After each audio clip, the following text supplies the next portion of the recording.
धन्यवाद. Thank you, Ved Prakash Mahavarji. Good morning to all the friends present in this August gathering, my fellow panelists on the dais. The subject for the day is blockchain and what it offers. ये बहुत बड़ी चीज़ है. इस पे introductory session हो चुका है. यहाँ पर हमारे ऑथर साहब बैठे हैं. ब्लॉकचेन एक इमर्जिंग टेक्नोलॉजी है. डिस्ट्रप्टिव टेक्नोलॉजी बोला गया है. It disrupts the way we were probably working when we shifted from, let's say, the paper work and we came into the electronic world. Lots became,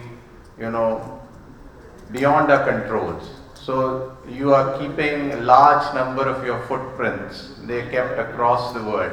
You do a transaction, assuming there is an application, and then you are asked to fill in or register there. You see the innumerable details you're probably keeping there. So it becomes extremely important to possibly look into these blocks. What kind of a data entry we do into a system, it's considered a block item. Block का महत्व है यहाँ पे.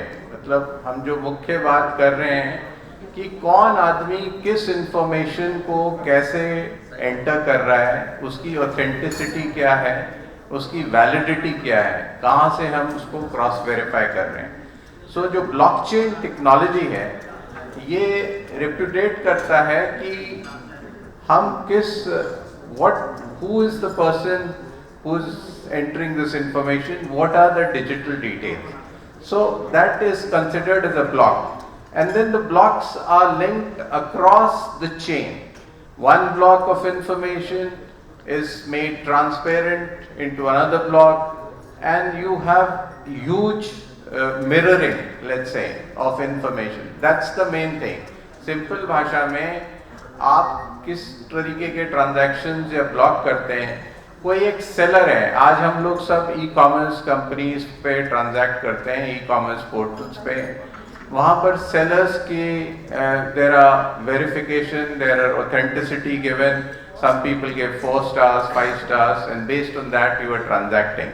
So blockchain technology is a level forward to that, where there's a large number of people who are authorizing, who are vetting that this particular gentleman who's selling his items on one particular portal is a very reputed seller, and he's been providing services on time, and the products and services which are given are of value for money. So I currently serve as Joint Secretary in Department of Consumer Affairs, and I get close to 60,000 to a lakh complaints every month, especially on e-commerce transactions.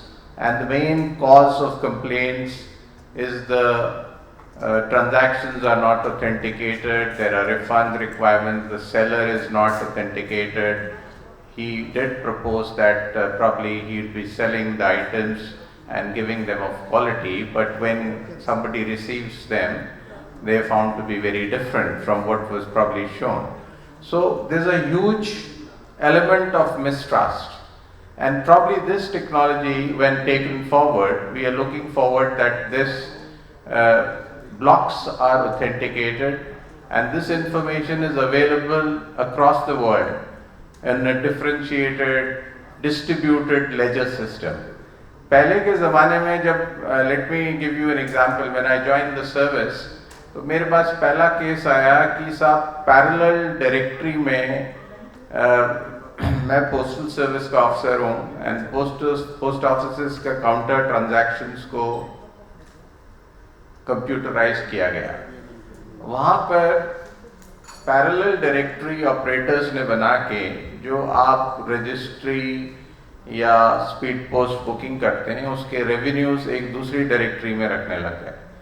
So look at that e-government model we had, where we had individual servers or individual machines which were catering to the computerization in the initial 1990s, mid 1990s.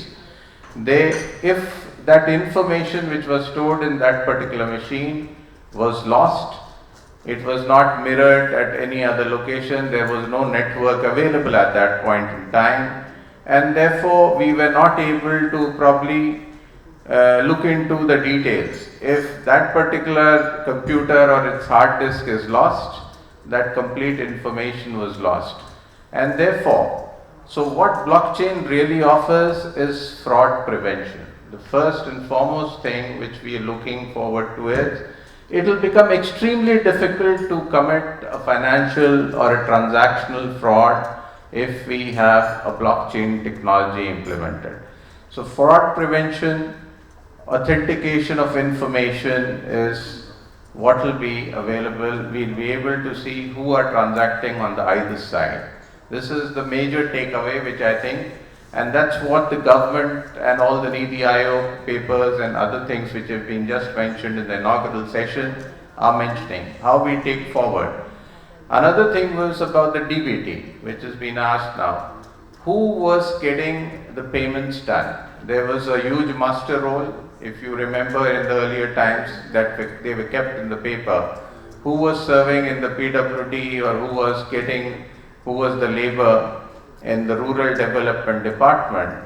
Those details were all kept on paper, and there was hardly a methodology to validate that. Who was taking the payments, who came for work on a particular day, and what exactly happened to those payments.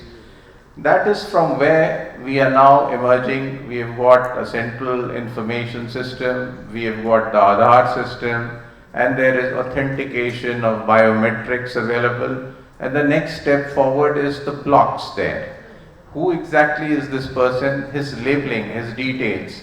Entire detail and data can be validated.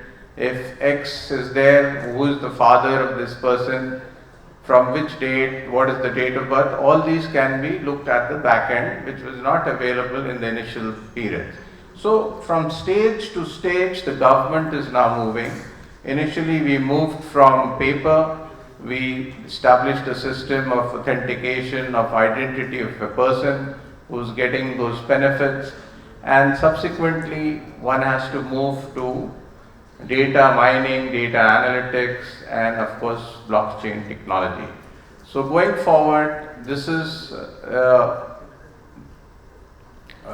the new area, I think, how the DBT and all government scheme transactions, scholarships are given to students, and n number of schemes are there where beneficiary centric schemes. We wish to populate, as was mentioned in the inaugural session, the aspirational districts, where we wish to touch every human being.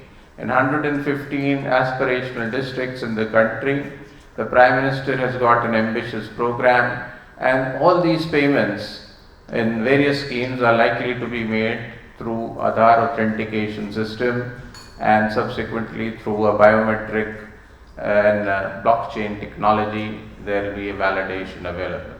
So these are the few examples I thought I should be telling you. Then there is a mention about how insurance is going to change. Now a lot of people buy insurance.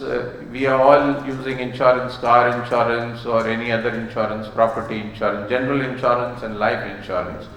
And same person probably takes claims from many companies, or there are many frauds which are observed in insurance area also. Going forward, blockchain would be immediately, we'll be able to verify, and people will be able to see transparently who exactly is buying a particular insurance, what are the credentials, what are the details you have given there in that particular policy document. If a car has probably been insured and you've claimed, let's say a claim has been sanctioned, that will be visible across the companies, and they'll be able to see who exactly is the subscriber to this particular insurance. So these are some of the cases which are going to be very useful in the blockchain technology. Then in health insurance, it's going to be an extremely important factor, blockchain. Currently, your health records are not available to other institutes or other insurance companies. And once this particular technology comes, then health insurance issues and fraud in health insurances, or your medical information will be transparently available, where that data can be validated as to whom this particular data belongs.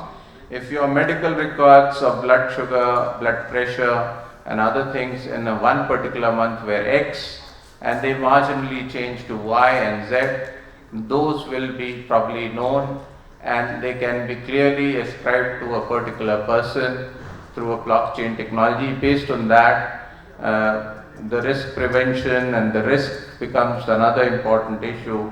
Based on that, products and services can be offered. So these are some of the few cases or use cases I thought which will become important. Coming to my department, and we do a lot of food storage and food movement, and FCI, as you all know, is a big organization, and we are procuring importing items. Going forward, it will become important from where, if we are importing onions, from which country these are coming. And we need to clearly identify which stock belongs to which country, because every flavor changes and the customers or the consumers down the line in the market may prefer the Turkish onion, may not prefer it. They may only want the Nasik onion. And therefore, I need to identify in my stocks whether I have a buffer stock. We create buffer stocks for lean seasons and for price control and stabilization. Going forward, I'll be able to identify these many sacks of Turkish onion are available in, let's say, Bihar. These many are available in Nasik, and we need to move forward, or we need to transport these from, let's say, Maharashtra to Bihar, where there is a requirement. This will allow us to control the prices. Also, the cost of movement will be reduced, and the quality of storage and identification will become much better. One of the items which probably I think it's still a little far-fetched, but it's part of blockchain applications, is currently you buy consumer items based on the labels. So there are labels there, and suppose we are wanting to buy tomato sauce. तो आपके पास brand से आप identify करते हैं कि हम Maggi ले लें, कि हम किसान का सॉस ले लें, कि आप कोई और फॉरेन कंपनी का सॉस लेना चाहते हैं. लेकिन उसमें प्यूरी या टमाटर कहाँ से पैदावार हुई है और उसका एक्चुअली में डिटेल लेबल्स में तो अवेलेबल नहीं होता है. आप ऑर्गेनिक चीज़ देखना चाह रहे हैं और कोई क्लेम कर रहा है कि साहब ये ऑर्गेनिक है, तो उसका back end track and trace available नहीं है. सो ब्लॉकचेन टेक्नोलॉजी का जो application forward I can perceive is we will be able to identify that this is from this particular farmland और from this particular let's say region, this particular produce has come, and if you will look into whether it's organic or whatever are the contents, that labeling or brand will not be required. You can go forward and possibly buy based on whether it's organic or not. Similarly, people who are buying grapes, berries, or internationally there are claims that these apples are coming from New Zealand or Washington.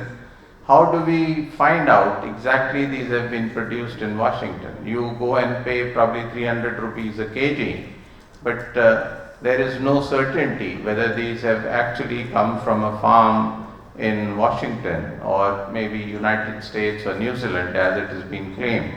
So blocks and information transparency is what is probably thought in blockchain technology.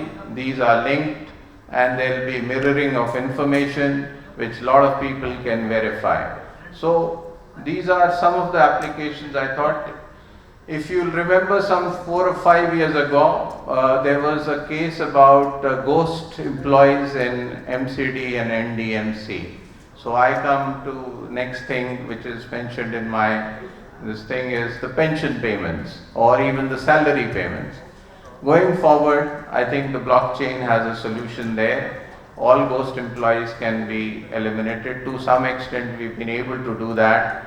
and by Aadhaar usage that is being controlled. But the next stage forward is multiple people verifying that information, whether this person has actually been recruited, served, and has gone and retired, and this particular pension is available to him.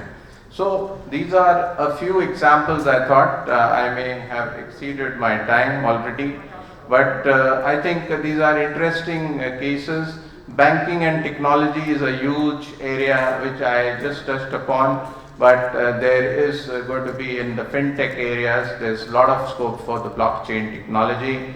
There are speakers who are going to follow me, who will speak in detail about those issues.